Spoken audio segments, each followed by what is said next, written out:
નમસ્કાર મિત્રો, D farmer ચેનલમાં તમારું સ્વાગત છે। દેશ, દુનિયા અને ગુજરાતના તાજા, મોટા અને સૌથી મહત્વપૂર્ણ સમાચાર જાણીએ તે પહેલા ચેનલમાં નવા હોય તો ચેનલને જરૂરથી સબસ્ક્રાઇબ કરી અને વિડીયોને લાઇક કરી દેજો। જમીનની નોંધણીના નિયમો બદલાયા, હવે ખરીદેલી જમીનની રજિસ્ટ્રી રદ થશે।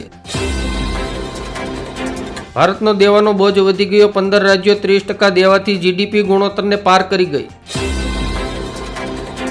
કેજરીવાલ મોદીથી ડરે છે, રાહુલ ગાંધીના નિવેદન પર કેજરીવાલ થયા ગુસ્સે।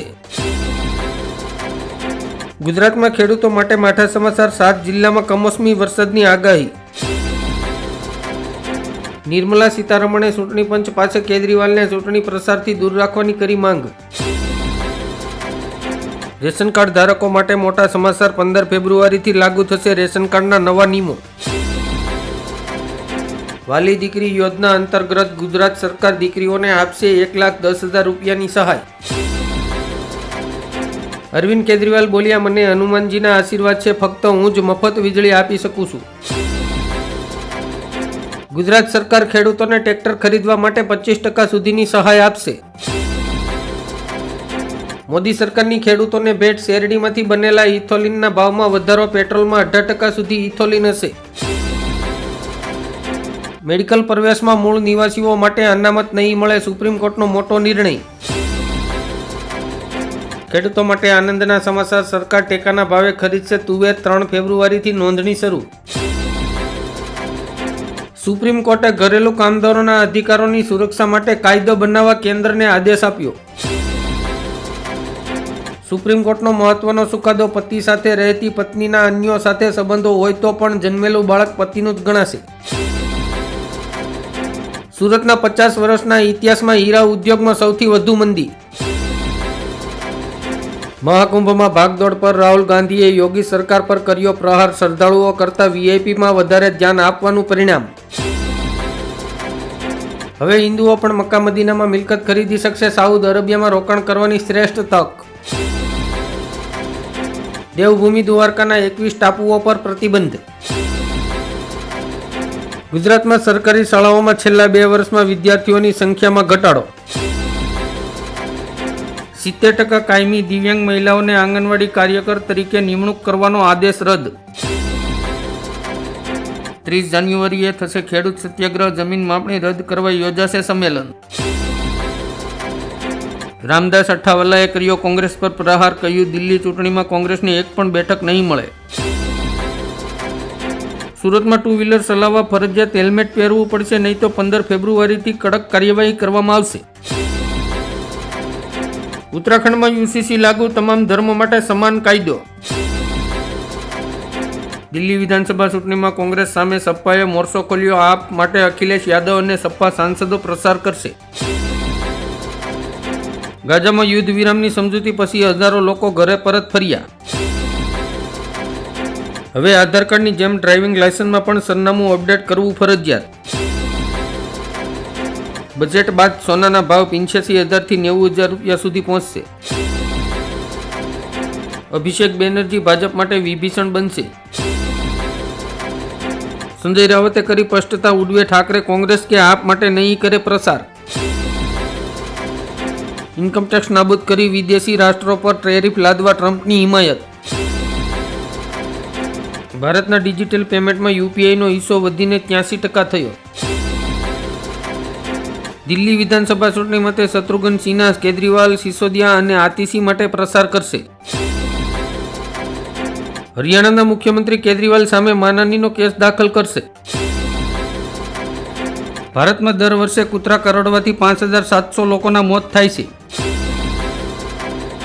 ગુજરાતમાં વધુ એક આંદોલનના ભણકરા, અલગ ભિલિસ્તાનની માંગમાં છોટું વસાવા કૂદી પડ્યા। કરોડો ખેડૂતોના ખાતામાં આવશે 2,000 રૂપિયા, વડાપ્રધાન નરેન્દ્ર મોદી 24 ફેબ્રુઆરીએ બિહારમાંથી 19મો હપ્તો બહાર પાડશે। ડોનાલ્ડ ટ્રમ્પને સોશિયલ મીડિયા પર મળી જાનથી મારી નાખવાની ધમકી। ઈશુદાન ગઢવીએ ગઠબંધન અંગે આપ્યું મોટું નિવેદન, સ્થાનિક સ્વરાજની ચૂંટણીમાં ભાજપને હરાવવા આપ તૈયાર। બેટ દ્વારકામાં બુલડોઝરની કાર્યવાહી પર ભડક્યા ઓવેસી, ગુજરાત સરકાર પર નિશાન સાધતી પોસ્ટ કરી। શ્રીલંકાએ 34 ભારતીય માછીમારોની કરી ધરપકડ. સીએમ ટાઈલીને કેન્દ્ર સરકારને કરી મોટી અપીલ. ઇન્ડોનેશિયા ભારત પાસેથી બ્રહ્મોસ મિસાઇલ ખરીદવાની તૈયારીમાં. લંડનમાં ભારતીય દૂતાવાસ સામે ખાલિસ્તાનીઓનો હંગામો. સિરામિક પ્રોડક્ટના ભાવમાં 1 ફેબ્રુઆરીથી 10% વધારો. મોરબીના ઉદ્યોગકારોનો નિર્ણય. વક્ફ બિલમાં મોદી સરકારના તમામ 14 પ્રસ્તાવોને મંજૂરી. વિરોધ પક્ષના 44 સૂચનો ફગાવી દીધા. તૈયાર થઈ જાવ, મોંઘવારીના માર માટે સાબુથી લઈને ડિશ વોશ અને ચાની કિંમતમાં પણ થઈ શકે છે વધારો. દિલ્હી વિધાનસભા ચૂંટણી માટે આપનું ઘોષણાપત્ર જાહેર. કેજરીવાલે આપી 15 ગેરંટી. મુંબઈના માર્ગ ઉપરથી આગામી દિવસોમાં પેટ્રોલ અને ડીઝલથી દોડતા વાહનો તબક્કાવાર દૂર થશે. હરિયાણાની 600 ખાનગી હોસ્પિટલોમાં આયુષ્માન યોજના હેઠળ આપવામાં નહીં આવે સારવાર. પેટ્રોલ, ડીઝલ, સીએનજી અને ફાસ્ટેગની ખરીદી માટે થર્ડ પાર્ટી વીમો ફરજિયાત લેવો પડશે. દિલ્હી ચૂંટણી અંગે અન્ના હજારેની સલાહ. કહ્યું, નકામા લોકોને મત ન આપો. શાળાઓએ શિષ્યવૃત્તિ માટે એનએસપી પર ફરજિયાત રજીસ્ટ્રેશન કરવું પડશે. ખેડૂતોની ટ્રેક્ટર માર્ચને સીએમ ભગવંત માને સમર્થન આપતા કહ્યું, પંજાબીએ ક્યારેય માથું ઝુકાવ્યું નથી. પ્રધાનમંત્રી નરેન્દ્ર મોદી 28 જાન્યુઆરીએ ઓડિશાની મુલાકાત લેશે. બાંગ્લાદેશ વિરુદ્ધ ટ્રમ્પે કરી કડક કાર્યવાહી. તમામ સહાય પર તાત્કાલિક લગાવ્યો પ્રતિબંધ. ભાજપની વરિષ્ઠ મહિલા નેતાનું વિવાદિત નિવેદન. અનામતને ગણાવ્યો માથાનો દુખાવો. અરવિંદ કેજરીવાલે કેન્દ્ર સરકાર પર લગાવ્યો મોટો આરોપ. કહ્યું, નજીકના મિત્રોની 10 લાખ કરોડ રૂપિયાની લોન માફ કરી. મમતા કુલકર્ણીને મહામંડલેશ્વર નિયુક્ત કરતા સાધુ સંતો નારાજ. કિન્નર અખાડાએ આપી પ્રતિક્રિયા. દિલ્હી સહિત ઉત્તર ભારતમાં હવામાનની પેટર્ન બદલાય. પર્વતીય વિસ્તારમાં હિમવર્ષાની આગાહી. અખિલેશ યાદવ પહોંચ્યા મહાકુંભમાં. પ્રયાગરાજ ત્રિવેણી સંગમમાં કર્યું સ્નાન. ભારત અને ઇંગ્લેન્ડ વચ્ચેની ત્રીજી T20 મેચ રાજકોટમાં રમાશે. તિલક વર્માનો T20 ઇન્ટરનેશનલમાં વર્લ્ડ રેકોર્ડ. વિરાટ કોહલીને પાછળ છોડી રચ્યો ઇતિહાસ. અરવિંદ કેજરીવાલની મોટી જાહેરાત. આપની નવી સરકારમાં મનીષ સિસોદિયા હશે નાયબ મુખ્યમંત્રી. મોસ્કો અમેરિકા સાથે વ્યાપક મુદ્દાઓ પર વાતચીત કરવા માટે તૈયાર. ગુજરાત સરકારનો મોટો નિર્ણય. ફોજદારી કેસો સંભાળતી શાખાઓ ગૃહ વિભાગમાં આવશે. અમેરિકામાં જન્મેલા બાળકોને નાગરિકતા મળતી રહેશે. કોર્ટે ટ્રમ્પના આદેશ પર રોક લગાવી. ગુજરાત સહિત દેશના 200 ટોલ પ્લાઝા પર કૌભાંડનો પર્દાફાશ. NSAIને કરોડોનું નુકસાન. નવા વર્ષમાં ગુજરાતના નાગરિકોને રાહત આપતા સમાચાર. અમૂલે દૂધના ભાવમાં કર્યો 1 રૂપિયાનો ઘટાડો.